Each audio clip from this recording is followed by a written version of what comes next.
Em muitos problemas sobre o átomo de hidrogênio, é importante você saber qual é o valor médio de 1 sobre R e de 1 sobre R ao quadrado. Nesse vídeo eu vou falar só sobre o caso do 1 sobre R, do 1 sobre R ao quadrado eu vou falar em outro vídeo depois, tá? Mas para você calcular 1 sobre R, esse aqui tem várias maneiras de você calcular qual é o valor médio de 1 sobre R, certo? Que na prática é o mesmo que o valor médio do potencial, né? O potencial é 1 sobre R vezes uma constante, não é isso? Então, o primeiro método aqui que eu vou sugerir vai ser o método do teorema do virial.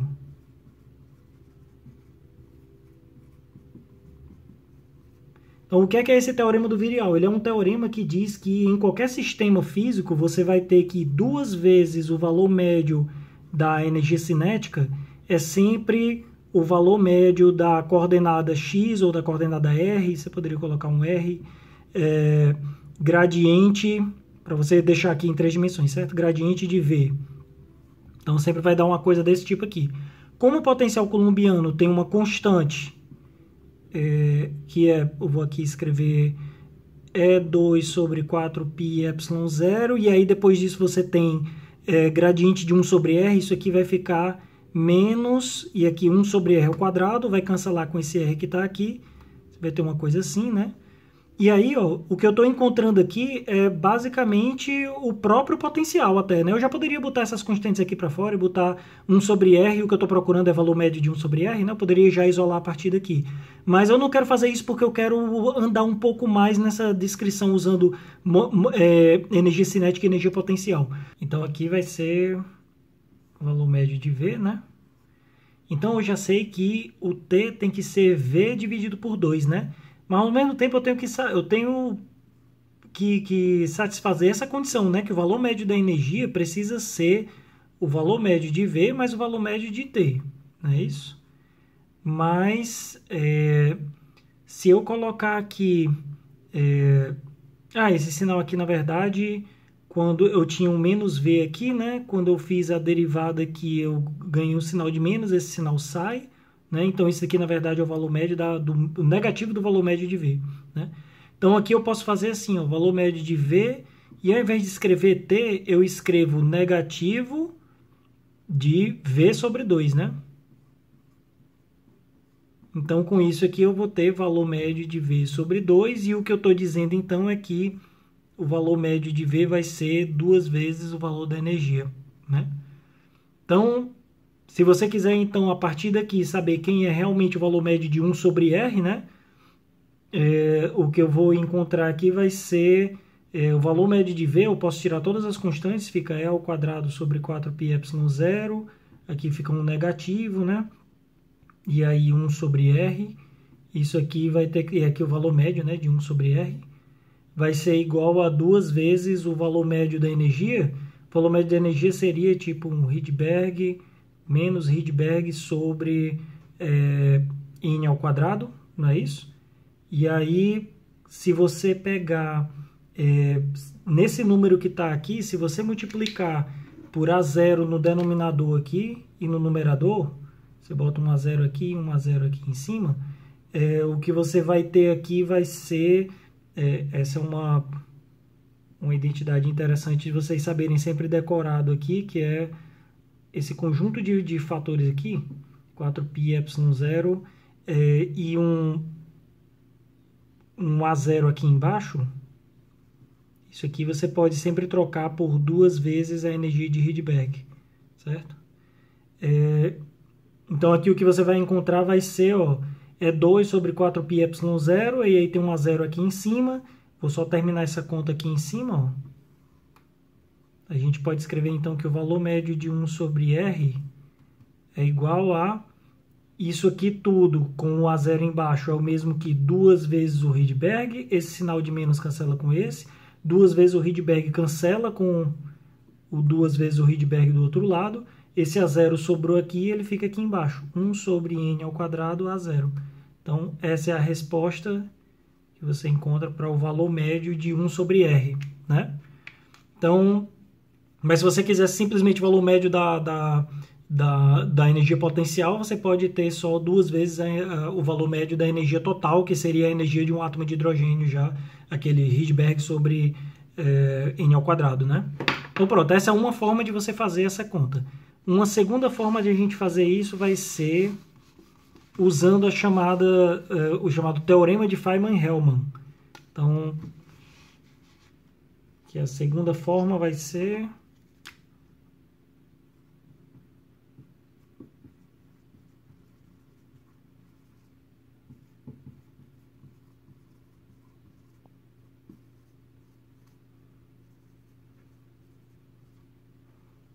Então, com o teorema de Feynman-Hellman, a gente vai... Porque é Hellman com 2 L's, né? A gente vai escrever o hamiltoniano do átomo de hidrogênio. Né? Esse teorema de Feynman-Hellman, ele diz o seguinte, vamos primeiro definir o que é o próprio teorema. Se você tiver a energia de um certo estado, né? E aí, se você fizer a derivada da energia sobre um certo parâmetro e tirar o valor médio disso aqui, a resposta disso tem que ser a mesma que você tirar o valor médio a partir do nésimo autoestado da derivada do hamiltoniano, certo? Sobre aquela mesma variável. E aí isso aqui, matematicamente, é uma coisa interessante, porque fisicamente vocês vão ver que o que a gente vai fazer vai ser bem esquisito, porque eu vou usar como lambda, como uma variável, coisas que a priori são constantes, certo? Mas a gente vai fazer porque matematicamente sempre vai funcionar. Bom, qual é o hamiltoniano do átomo de hidrogênio? Esse hamiltoniano é menos h cortado ao quadrado sobre 2m, e aí você tem um termo que é d2, dr2, né? Mais h cortado ao quadrado sobre 2m r ao quadrado ll mais 1, não é isso? Tem um outro termo que é um menos E2 sobre 4π epsilon 0, 1 sobre r, e aí basicamente é isso. Aqui tem a parte radial e angular da equação de Schrödinger, né? E aqui você tem a parte da energia potencial. Pronto, então o que eu estou querendo encontrar é valor médio de 1 sobre r, né? Então tem alguma variável que eu coloque aqui que se eu derivar o hamiltoniano eu encontro o valor médio de 1 sobre r multiplicado por umas constantes. Essa variável seria, por exemplo, vamos dizer que o lambda... Todas as respostas vão dar igualmente, se vocês fizerem outras escolhas que apareçam 1 sobre r, a resposta vai dar igualmente correta, certo? Mas aqui eu vou fazer uma escolha. Lambda é igual à carga do elétron. Não é uma variável, é uma constante, né? Mas matematicamente aqui, a matemática do problema não tem como saber isso. Então, a priori, eu posso fazer isso, botar lambda igual a E. E aí eu vou derivar todo mundo aqui a partir de E. Então, quando a gente fizer as derivadas em termos de lambda, vocês vão ver que isso vai dar vai ser uma escolha inteligente essa. Porque quando eu fizer a derivada do hamiltoniano em termos de E, esse termo aqui, a derivada é zero, porque não tem nenhuma carga do elétron aqui. Se você quisesse, por exemplo, encontrar uma coisa que é valor médio de D2, DR2, escolha M ou H cortado como variável, né? Mas aqui a gente escolheu como E, então esse termo aqui não depende nada do E, aqui também não depende nada do E, esse termo depende do E. Então, nesse termo aqui, a gente vai colocar a derivada dele. Quando você fizer a derivada, vai ficar 2 vezes, que tem um menos ainda, né? 2 vezes o E sobre 4π epsilon 0, e aqui 1 sobre R vai acabar ficando o valor médio de 1 sobre R, não é isso? Que o resto aqui eu posso tirar da constante, porque são constantes, né? E pronto, esse é o lado esquerdo da equação aqui, o lado direito da equação aqui, né? Do lado esquerdo, eu vou ter DDE da energia do elétron, não é isso? E aí essa energia, a gente já pode colocar ela aqui do lado, ela seria menos Rydberg sobre n ao quadrado, não é isso? E aí, se você colocar menos energia sobre n ao quadrado, a energia de Rydberg sobre n ao quadrado, você pode sempre substituir esse Rydberg aqui como sendo... Uma forma da gente fazer isso aqui, vamos colocar aqui do lado. Ó. Lembra que a gente usou essa fórmula há pouco tempo, né? Deixa eu trocar de pincel aqui. Quando eu coloco E ao quadrado sobre 4π epsilon 0 vezes A0, isso aqui era 2 vezes a energia de Rydberg, não é isso? Então eu poderia substituir já uma coisa assim, né? Ó, E2 menos E2 sobre 8π epsilon 0 vezes A0 N ao quadrado. Então, esse daqui eu já usei agora. Agora, para a definição do raio de Bohr. Se eu quiser escrever o raio de Bohr, eu poderia escrever ele assim, ó, ε0 H sobre π m E ao quadrado. Essa é uma forma de escrever o raio de Bohr. Então, aqui, ó, se eu substituir isso aqui tudo, eu tenho que substituir porque o A0 também depende do E, né? Ó. Então, eu não posso, quando eu derivar isso aqui em E, eu tenho que ter todos os E's explícitos aqui, né? Então, quando eu substituir o A0, eu vou ter menos... Aí, aqui, ó, esse numerador eu vou passar aqui para cima. Esse denominador eu vou passar para cima. Vai ficar E2 π m E ao quadrado. Com E ao quadrado fica E à quarta. Sobre 8 π ε0 vezes ε0. Daqui de baixo vai ficar ε0 ao quadrado. N ao quadrado vezes o H. Não é isso? Pronto, então essa é a energia, já usei aqui. Vou deixar esse raio de Bohr aqui, porque no final a gente vai precisar isolar esse raio de Bohr na resposta, né? Que a gente quer escrever em termos do raio de Bohr, como a gente fez da última vez, no primeiro método, né? Então daqui, quando eu derivar isso aqui em termos de E, esse 4 vai cair, vai dividir esse 8 aqui, o que é que vai sobrar aqui? Ó? Vai continuar um menos, que é o daqui, né? 4 dividido pelo 8 aqui vai dar um 2 aqui embaixo, não é isso? Vai ficar... E ao cubo sobre esse 4 dividido por esse 8 aqui vai dar um 2 aqui embaixo. Esse π com esse π vão se cancelar, né? Vai sobrar aqui ainda um m, ε0 ao quadrado, n ao quadrado, h. Não é isso? Agora também eu posso cancelar esse 2 com esse 4 aqui, sobra um 2 aqui. Esse 2 eu posso cancelar com esse 2 que está do lado de cá. Esse E com esse E ao cubo fica E ao quadrado. E aí aqui, ó, eu vou conseguir juntar vários termos, esse menos também se cancelam, né? Vou conseguir juntar vários termos para poder fazer aparecer de novo o raio de Bohr. O ε0 eu vou cancelar com esse daqui, e no final das contas, olha o que é que vai aparecer, né? Vai sobrar um N2 aqui, né? É esse N2 aqui, mas vai sobrar ε0, H... E aí, ó, esse π vindo aqui fica π E ao quadrado m, eu posso pôr tudo isso no denominador, né?